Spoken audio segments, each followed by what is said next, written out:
Here is the latest project. This is a 2011 Dodge Charger, also known as a MOPAR 11. It's the special model. MOPAR 11s have this blue stripe. They came with special interior, a couple other things I'll talk about. But I bought this as a flood car. It was flooded. Let me show you on the side here. The water line mark was up to here. I don't know for sure if it was salt water, if it was fresh water, or if I think it was probably like a diluted salt water. So it was probably the ocean and runoff at the same time. I don't really know for sure. It does have the wrong wheels on it. Getting it off the trailer when it got here, you can actually see where the caliper was rubbing the wheel. It was never driven with these wheels on it.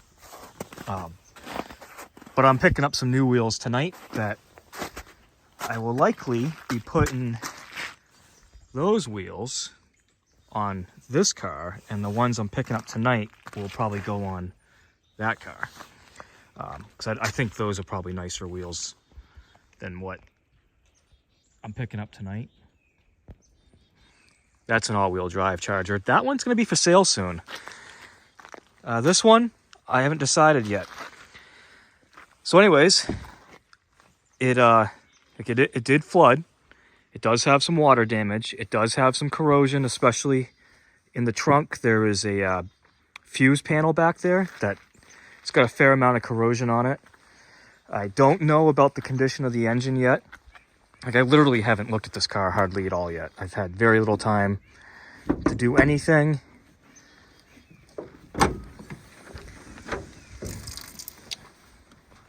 Somebody did take, there's supposed to be a factory strut brace on this. Somebody did take that off, and they took the one from the rear it was supposed to have as well.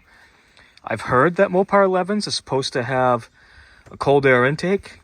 This one doesn't. I don't know if that was swapped out. I kind of doubt it. But another thing I've noticed right away is that it's got this MOPAR tag, and probably can't see it in the video, but it says that this engine has a build date of 2014. Why the engine would have been swapped at just 3 years old, I don't know. I did pull one plug out of it last night, and it looked like it might have had a little bit of water on it. It's hard to say. There's no water in the oil, at least from just looking at the dipstick. I got a lot to go through on this. The body is absolutely perfect. There's no rust on it anywhere that I found. And even underneath, let's see if you can get the camera under here. The limited amount that I've looked at it yesterday, it kind of looked like a brand new car. I have to watch that video back. I couldn't really see what I was recording there. So I'm curious what it really looks like under there. I'm standing on ice and water, and yeah, it's a mess. So anyways, let's get to the interior. For one, I bought it from a Copart auction. I think I said that. It was like $3,000 delivered. I only paid $1,200 for the car, but after the fees and $800 shipping, I'm about $3,000 into it. Now let's get into this interior here, because this is where the bulk of the work's going to be, I think. So it's moldy, mildewy, and I don't know if the white is salt or if that's some sort of mold, mildew. But I bought this stuff. I have no idea if I should be using that. But what I'm going to do is spray down everything in here that's like, you know, halfway down, all the seats. And just spray it down really good with that. Because I don't even really want to work in here with it like this. And then I'll clean up stuff a little bit. But then I'm going to be taking the whole interior out anyways and clean it, everything individually before I put it back in. I have a brand new body wiring harness that I bought for a 2013 Chrysler 300 that I may be able to use or use parts of. We'll see when I get closer, but I know that there is a body control module is up in this footwell. So if there was any module I'd be concerned about, it's that one. They're pretty inexpensive to buy a used one. I'm not sure if it's difficult to flash that or not. I have all kinds of software. I've got Alpha OBD. I've got HP tuners. I get all kinds of stuff. So I'll be able to figure it out. It didn't come with keys. And so the mileage, as I bought it, says 0. But it was inspected in June, and it hasn't been driven much since then. And it had like 137,000 miles on it. That's not great. It's not bad. You can see everything is in really good shape. Door panels are like new. I think those seats are going to clean up and be like new. The rear seats are also in really good shape. I just had them flop down because I had to get into the trunk. So the leather is all in great shape. It's really dirty right now and mildewy, moldy.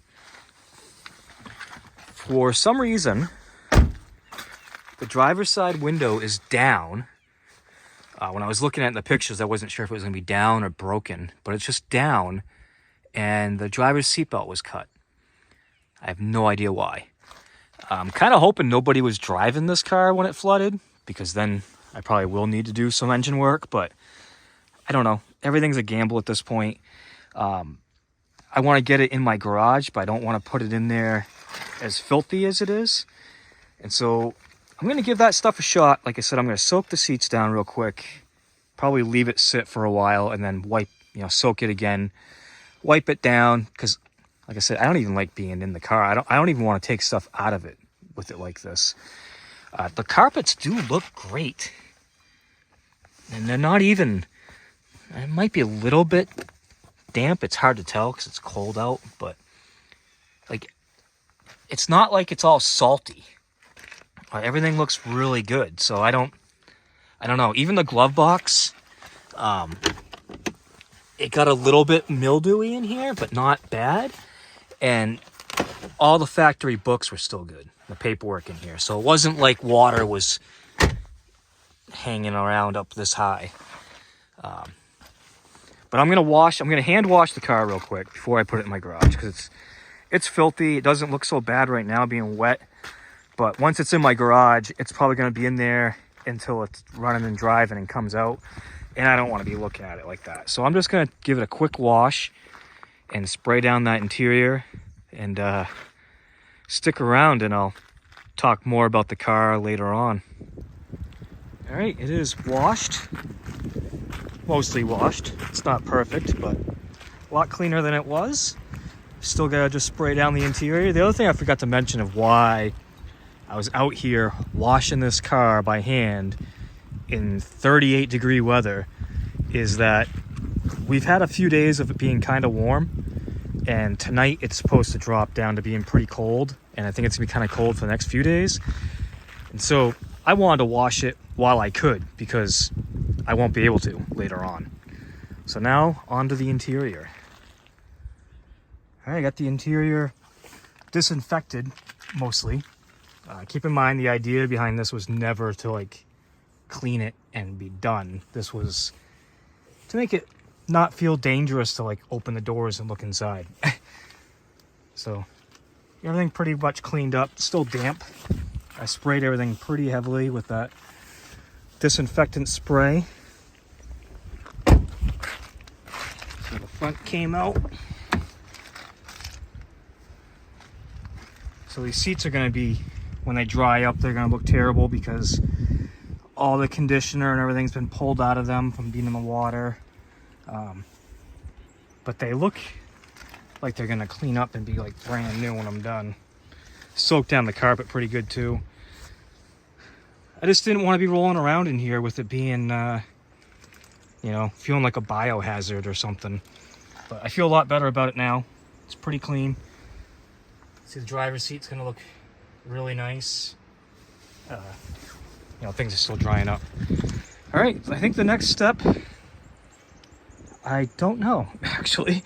Won't be around much longer today to be able to work on this, but I do want to get to the body control module. I think I have to pull a glove box if I remember correctly, and then get to that and see how bad that corrosion is. Clean up the corrosion that's on the fuse box in the trunk, and put power to it. See if I can program a key. I don't know if I can do that on my own, but we'll try. And then I'm gonna pull it into my garage. I'm not gonna try to start it, but I would like to get like the window to be able to work. The wipers are stuck up. Just, I wanna futz around a little bit and just see how bad this is. And then start ripping everything out. Like I could just rip everything out and go from there, but I don't know. I kinda wanna see how bad is it. If I go to that computer and it's like really bad, then I'll probably just stop there and I'll just rip everything out. But everything's coming out either way. So at least all the seats, center console, carpet is all coming out. I don't know how much more than that. We'll see what everything looks like, but that's where I'm gonna start.